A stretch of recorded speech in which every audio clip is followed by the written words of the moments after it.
saudar cada irmão, cada irmã, com a graça e a paz de nosso Senhor Jesus Cristo. Quero te convidar, meu irmão, minha irmã, a abrir a sua Bíblia aí no Evangelho de Lucas, capítulo 17. Capítulo 17 de Lucas, do versículo 11 até o versículo 19. Lucas, capítulo 17, dos versículos 11 ao 19. Ainda que assentados, mas com toda a reverência que a palavra do Senhor merece, vamos fazer a leitura. Diz assim o texto: De caminho para Jerusalém, passava Jesus pelo meio de Samaria e da Galiléia. Ao entrar numa aldeia, saíram-lhe ao encontro 10 leprosos, que ficaram de longe e lhe gritaram, dizendo: Jesus, mestre, compadece-te de nós.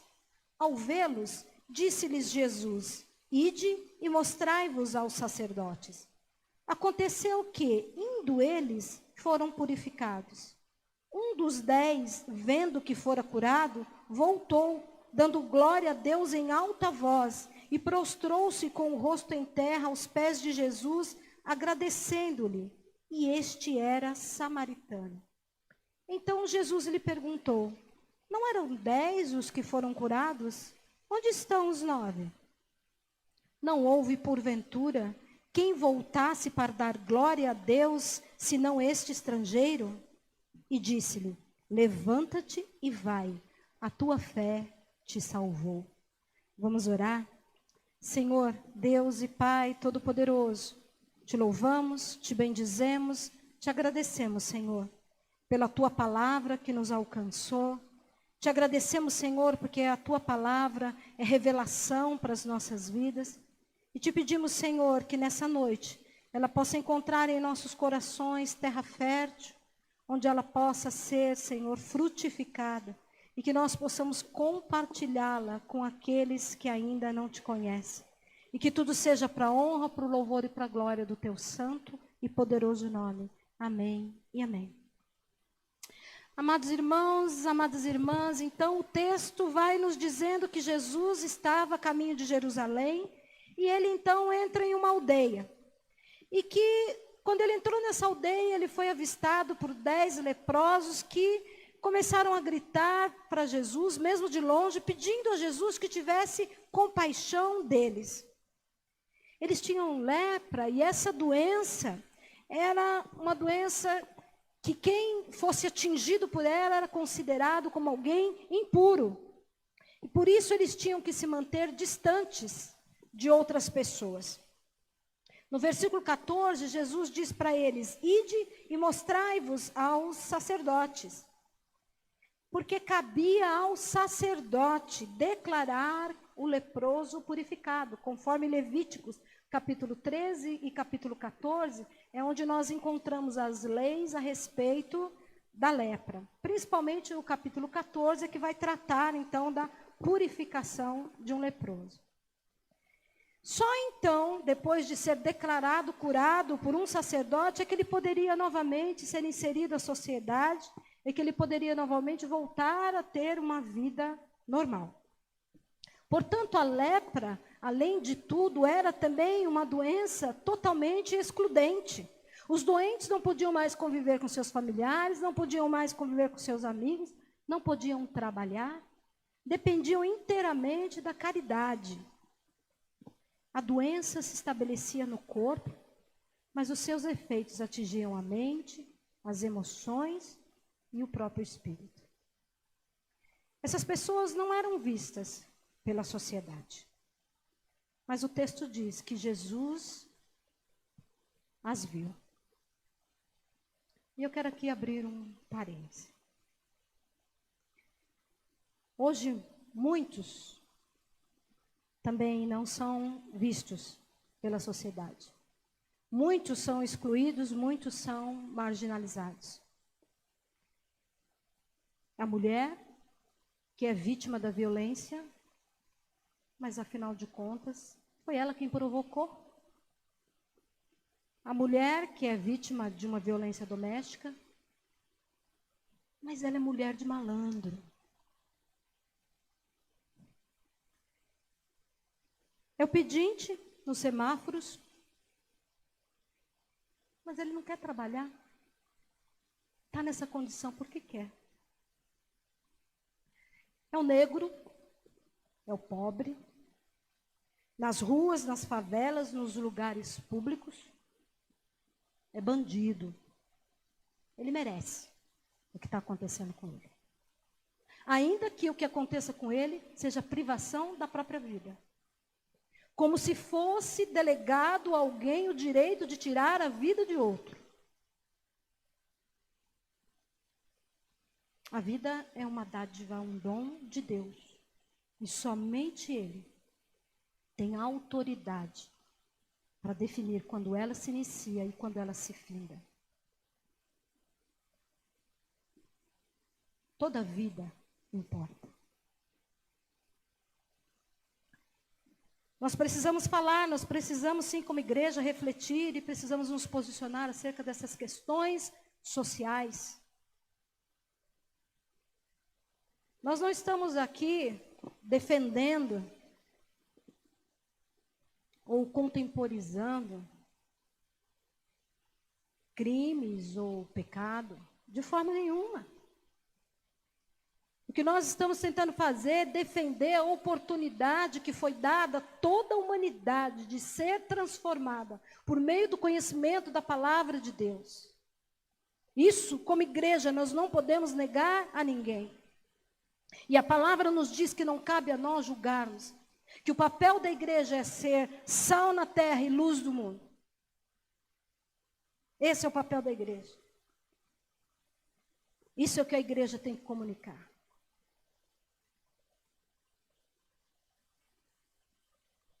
Nós precisamos lutar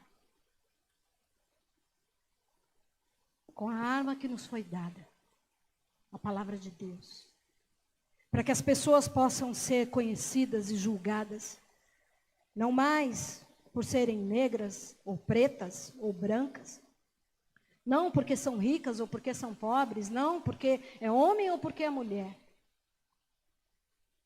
mas pelo seu caráter, pela sua dignidade, pelos seus atos, pela sua conduta. Nós precisamos, como igreja,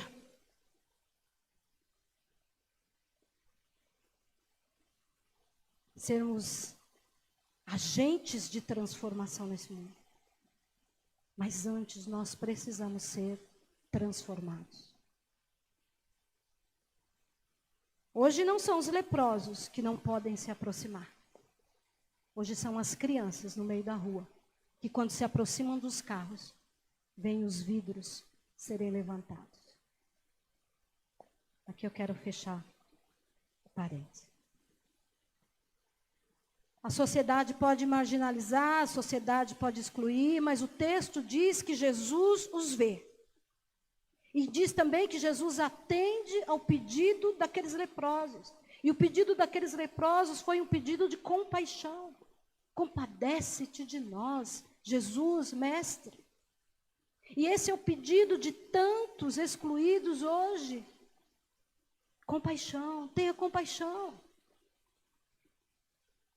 E diz o texto que Jesus os envia ao sacerdote.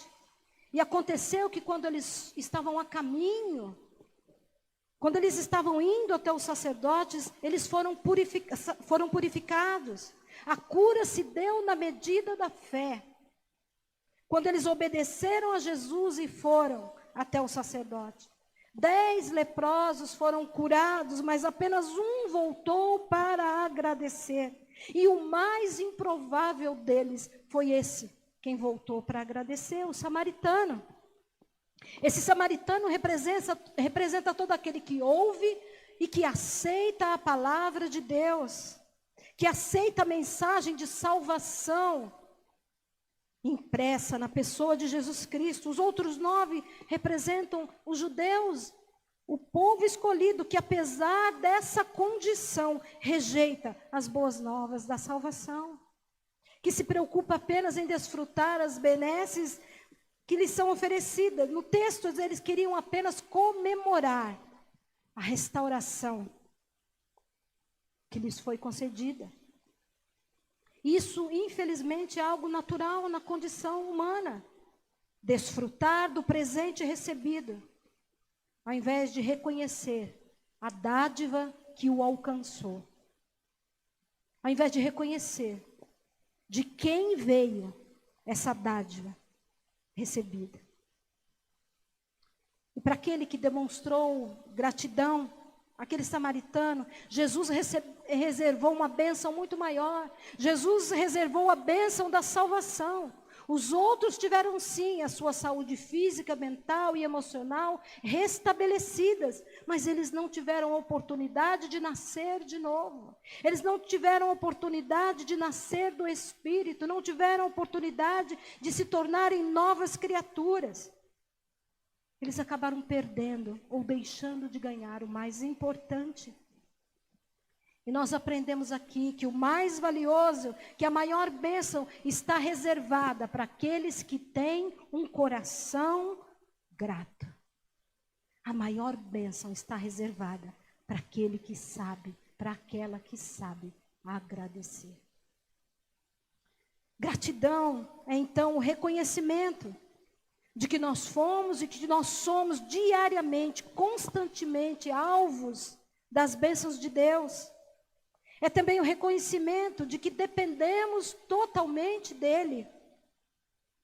Pois só nascemos e existimos porque um dia nós fomos alcançados pela sua graça e pela sua misericórdia. Mas muitas vezes, assim como aqueles 9 leprosos, nós nos esquecemos disso. E nós não agradecemos, ou pelo menos não agradecemos o quanto nós pedimos. Não agradecemos o suficiente. Nós vemos isso pelos grupos de oração. Quando temos uma necessidade, rapidamente colocamos no grupo. Insistimos e pedimos num grupo aqui, em outro grupo acolá, para que orem, para que nos ajudem. Mas nós não vemos essa mesma disposição quando somos alcançados pela graça do Senhor. Na maioria das vezes, nós não agradecemos da maneira que deveríamos agradecer. Nós desfrutamos do presente, que é a vida. E por vezes nós achamos que nós somos merecedores de tudo que nós temos. Afinal de contas, eu me preparei para isso. Afinal de contas, eu trabalho para isso. Poucos são aqueles que sabem ou que reconhecem que não se bastam. Que não conseguiriam sobreviver, que não conseguiriam crescer, que não conseguiriam amadurecer, florescer e frutificar para a vida, sem o olhar atento e misericordioso do Pai sobre nós. Sem a misericórdia que se renova a cada manhã, como está na palavra do Senhor. Sem a graça redentora que nos justifica e que nos torna filhos e filhas de Deus. Há em todo ser humano um quê de orgulho e de vaidade. Esse quê de orgulho e vaidade é próprio de quem imagina que está aonde está por mérito. E esse quê de orgulho e vaidade, se não for detectado e abandonado, nos afasta de Deus e nos aproxima do diabo. Mas muitas vezes nós preferimos encarar a vida mais como uma conquista do que como uma dádiva. A gratidão é uma virtude. E eu tenho certeza que, se eu pedir para você se lembrar agora de motivos de gratidão, certamente não vão lhe faltar. Mas como uma virtude, a gratidão não nos é algo natural. Mas por alguma razão ela encontrou dentro de nós espaço. E de vez em quando ela transborda. A gratidão é possível após a experiência da gratuidade. O favor que não é explicado senão pela boa vontade de quem favorece, sem qualquer merecimento do favorecido. Graça, favor imerecido. Na certeza de que o que experimentamos não se explica pelo princípio da causa e do efeito, pois nós sabemos quem somos e nós sabemos que desfrutamos muito mais do que deveríamos desfrutar. A gratidão também é a expressão de uma consciência que entende que jamais poderá recompensar o favor recebido. Eu não posso recompensar, você não pode recompensar a Deus por tudo que Ele já fez por você, por tudo que Ele ainda fará. Mas nós podemos agradecer. Agradecer nós podemos. A gratidão nos leva à convicção de que Deus é onisciente, de que Deus é onipresente e onipotente. Portanto, depender dEle é uma escolha natural. E quando nós expressamos ao Senhor toda a nossa gratidão de forma sincera e intencional, Ele nos surpreende, como aconteceu com aquele ex-leproso, que recebeu muito mais do que o que ele havia pedido. É possível desenvolver a virtude da gratidão. Eu trouxe aqui apenas algumas formas que eu entendo ser possível, mas existem muito mais. E você pode se lembrar aí, enquanto eu falo, de outras formas. Mas é preciso nos exercitarmos para que nós possamos desenvolver essa virtude da gratidão. Por exemplo, inicie cada dia com uma atitude de gratidão. Todos os dias, quando você acordar, agradeça a Deus pelo fôlego de vida que se renovou em você. Agradeça a Deus pela noite que você passou em segurança. Agradeça a Deus se for um dia de trabalho, porque você tem um trabalho para onde ir.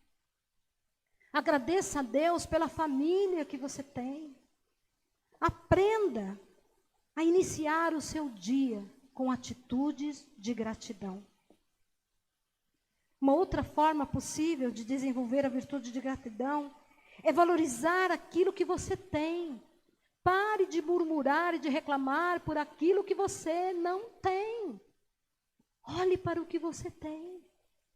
Quantas vezes nós perdemos tempo nos lamentando por aquilo que não temos e que desejamos ter, ou por aquilo que de alguma forma nós perdemos.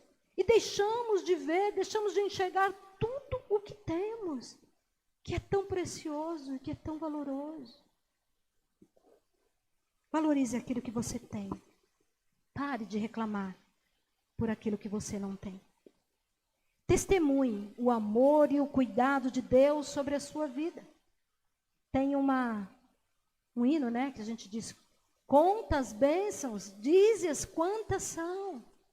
Aprenda a fazer isso, a contar as bênçãos que você tem recebido, a testemunhar o amor, o cuidado de Deus sobre a sua vida.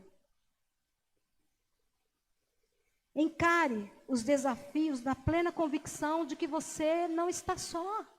Diante dos desafios, diante das dificuldades, você não está só. Tenha essa plena convicção. Seja grato por isso. Porque o Senhor está com você. Porque o Senhor coloca pessoas no seu caminho para te ajudar. Lembre-se das vitórias do passado. Lembre-se de tudo que o Senhor já fez por você. É o mesmo Deus. Ele não mudou, Ele continua te amando.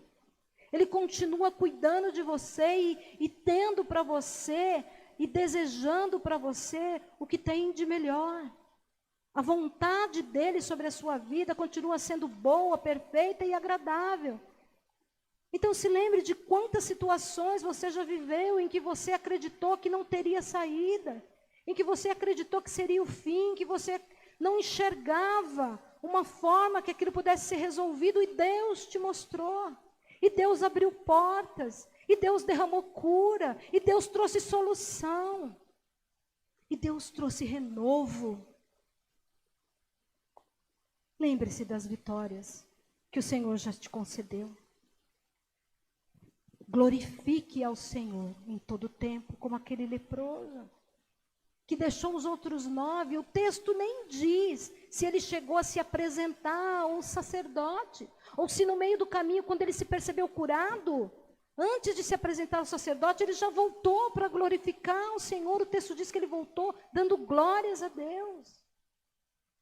Então glorifique ao Senhor em todo o tempo. Precisamos ser gratos por tudo aquilo que Deus já fez, por tudo aquilo que Ele está fazendo e por tudo aquilo que Ele ainda fará. Feche os seus olhos. Se coloque na presença do nosso Deus.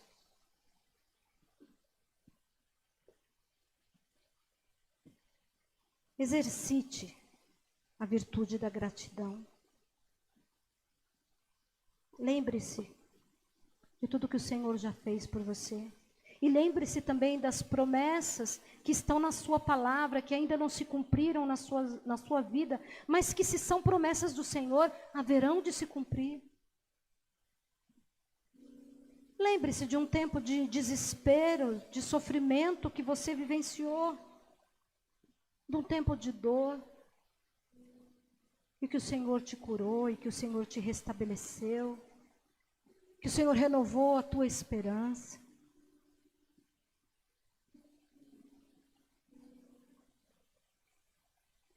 Lembre-se da tua vida antes de Jesus. Como você era? Quando Jesus ainda não fazia parte da tua existência. Quando Ele ainda não era uma realidade na sua vida. Lembre-se de toda perturbação. Lembre-se de todas as impossibilidades. Lembre-se.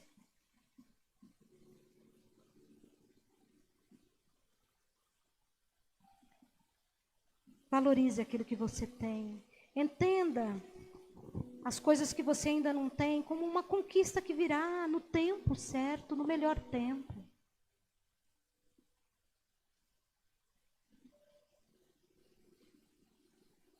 Glorifique ao Senhor. Tenha um coração grato, porque a bênção maior, essa é reservada para aqueles que sabem agradecer.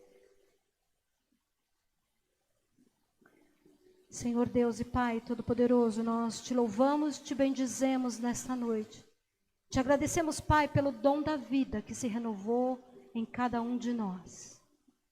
Te agradecemos pela tua palavra, que é rema em nossas vidas. Te agradecemos pelo pão de cada dia. Te agradecemos, Senhor, pelo teu amor. Te agradecemos pelo teu cuidado.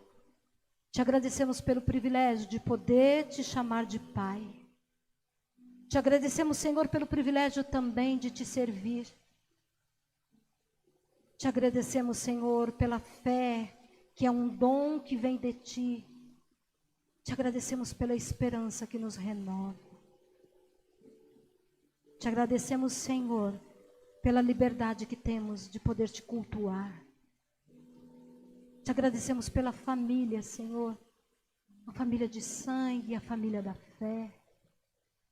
Te agradecemos pela tua igreja, Senhor, neste lugar, que há tantos anos, Senhor, testemunha a tua graça, a tua misericórdia. Te agradecemos, Senhor, por podermos fazer parte do povo a quem o Senhor chamou.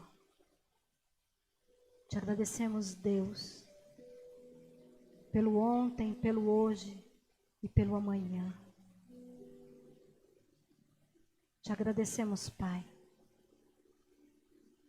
pela missão que nos foi dada, missão que é tua, mas que o Senhor graciosamente nos permite ser participante. Te agradecemos, Senhor, pela coragem de sermos uma igreja que busca justiça, não a justiça humana, mas a justiça divina. Aquela, Senhor, que denuncia toda forma de opressão e que luta e que trabalha pela liberdade que só o Senhor pode dar. Nós te louvamos e te bendizemos, nós te agradecemos pelo teu Santo Espírito, o nosso Consolador, o nosso Ensinador, aquele que nos encoraja, aquele que nos dá a direção, aquele que nos mostra o caminho, aquele que abre os nossos olhos e os nossos ouvidos, para que nós possamos ouvir a tua vontade, para que nós possamos ver aquilo que o Senhor quer que vejamos, e para que nós possamos ter a coragem de te obedecer, Senhor. Te agradecemos por Jesus Cristo, nosso Senhor e Salvador, sem o qual nós não estaríamos aqui, a nossa vida não faria nenhum sentido. Te agradecemos, Senhor, também pelas nossas lutas, porque por meio delas nós somos fortalecidos e fortalecidas em Ti. Porque por meio das nossas lutas nós podemos ver a Tua mão, Senhor, intervindo na nossa história, nos levantando, nos fortalecendo e nos ajudando. Nós te agradecemos, Senhor, por cada homem, por cada mulher, cada jovem, cada criança, cada ancião, cada anciã desta tua igreja, Senhor. Te louvamos e te bendizemos por essas vidas, de modo muito especial, pelos nossos idosos, Senhor, que têm sido exemplos para cada um de nós. Exemplo de força, exemplo de vitalidade, exemplo de comprometimento contigo, com a tua palavra. Nós te agradecemos, Senhor, pela tua graça, pela tua misericórdia, abundantes e superabundantes em nossa vida. Nós te agradecemos, Senhor, pelas grandes e pelas pequenas coisas. Nós te agradecemos, ó Deus, pela tua presença. Te agradecemos, Senhor, pelo refúgio e pela fortaleza que tu és. Te agradecemos pela calmaria, pela paz que podemos experimentar na tua presença. Te agradecemos, Senhor, porque mesmo em meio a tantas batalhas, nós te glorificamos, nós te bendizemos e nós acreditamos que no final tudo vai dar certo, porque o Senhor continua absolutamente no controle de todas as coisas. Louvado seja o teu nome, Senhor. Bendito seja o teu nome. Adorado e exaltado. Muito obrigada, Senhor, pela salvação que nos alcançou, por meio de Jesus Cristo, nosso Senhor e Salvador. Amém e amém.